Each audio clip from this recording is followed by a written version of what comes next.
আমার ঠিক পেছনে বিসিবির কার্যালয়ের সামনে বেশ কিছু বড় বড় গাড়ি সবসময় থাকে, আজকেও আছে।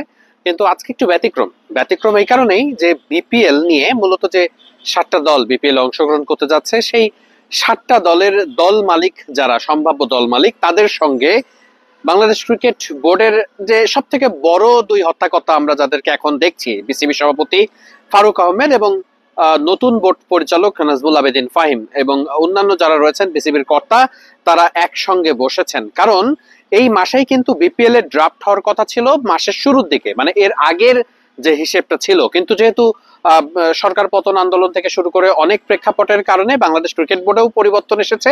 তারপরে বিপিএলটা নিয়েই আসলে একটা শঙ্কা ছিল যে বিপিএলটা হবে কিনা। তবে বিপিএলটা হবে এটা এক প্রকার নিশ্চিত, শুধুমাত্র এখন ড্রাফটের যে প্রক্রিয়া রয়েছে এবং মূলত আসলে দলগুলো কোন প্রক্রিয়ায় এখানে চলবে এইগুলো নিয়ে আসলে যে বৈঠকগুলো ব্যাপার রয়েছে, আমরা যতটুকু এখন পর্যন্ত নিশ্চিত হতে পেরেছি যে কুমিল্লা ভিক্টোরিয়ান্স যে দলটা, আমরা সবসময় জানি যে বিপিএল এ কিন্তু বিভাগ দল পেয়ে থাকে, একমাত্র দল ব্যতিক্রম ছিল কুমিল্লা ভিক্টোরিয়ান্স, এবং তারা কিন্তু আসলে এইবার দল তারা আসলে পাচ্ছে না এই পর্যন্ত, এটাই খবর। এবং এই জায়গাটাতেই ফিরছে রাজশাহী। তাছাড়া বাকি যে দলগুলোকে নিয়ে যত ধরনের আলাপ আমরা শুনছি, মোটামুটি আমি যতটুকু নিশ্চিত হতে পেরেছি যে আগের ফ্র্যাঞ্চাইজি যে মালিকরা রয়েছেন তারাই শুধু থাকছেন। ঢাকার ক্ষেত্রে যে পরিবর্তনটা আসছে, তারা হাল্লান গ্রুপ অর্থাৎ শাকিব খান যে চিত্রনায়ক, তার যে প্রতিষ্ঠান এই ঢাকার মালিকানা কিনতে যাচ্ছে, এবং বাকি দলগুলোর মালিকানা মোটামুটি আগের দল মালিকরাই থাকার সম্ভাবনাটাই সব থেকে বেশি।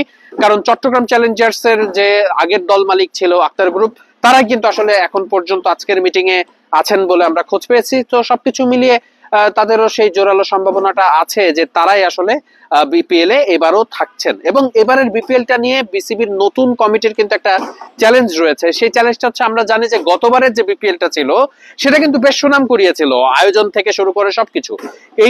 এইবারের বিপিএলটা আসলে সেটাকেও ছাড়িয়ে যাওয়া যায় কিনা আয়োজনের দিক থেকে, সবকিছুর দিক থেকে, সেটা নিয়ে মূলত আসলে বাংলাদেশ ক্রিকেট বোর্ড কাজ করছে। একটা ব্যাপার আপনারা নিশ্চয়ই সেদিন খেয়াল করেছিলেন যে যেদিন ক্রিকেটাররা ডক্টর মোহাম্মদ ইউনূসের সঙ্গে দেখা করেছিলেন, ওই একই দিন ক্রিকেটাররা যখন বিসিবি কার্যালয়ে এসে পৌঁছেছিলেন তার আগেই কিন্তু এখানে তামিম ইকবাল এসে উপস্থিত ছিলেন। এটা নিয়ে অনেক ধরনের কথাবার্তা হয়েছে। অনেকে মনে করেছেন যে তামিম ইকবাল খান ক্রিকেটারদের সঙ্গে বসেছিলেন কিংবা বোর্ডের সঙ্গে বসেছিলেন, বোর্ড পরিচালক হতে এসেছিলেন, অনেক ধরনের কথাবার্তা বাতাসে ছড়িয়েছে। কিন্তু মূলত যেটা বোর্ড সভাপতি নিজে আনুষ্ঠানিকভাবে মিডিয়ার সামনে বলেছেন যে তামিম ইকবালকে নিয়ে মূলত যে বিপিএল, বিশেষ করে ঘরোয়া লিগ বিপিএল, সামনে এনসিএল রয়েছে, যেহেতু এই বিসিবির এই কমিটির মূল যে মানে নজরটা সেটা হচ্ছে যে ঘরোয়া লিগের খুব বড় ধরনের ডেভেলপমেন্ট করা, সেই ডেভেলপমেন্টের জায়গাটাতেই বিসিবি মূলত আসলে চেষ্টা করছে। এবং ওই ব্যাপারেই সিনিয়র ক্রিকেটারদের কাছ থেকে বিসিবি তাদের পরামর্শ মতামত এইগুলো নেওয়ার চেষ্টা করছে। এবং ওই জায়গাটাতেই তামিম ইকবাল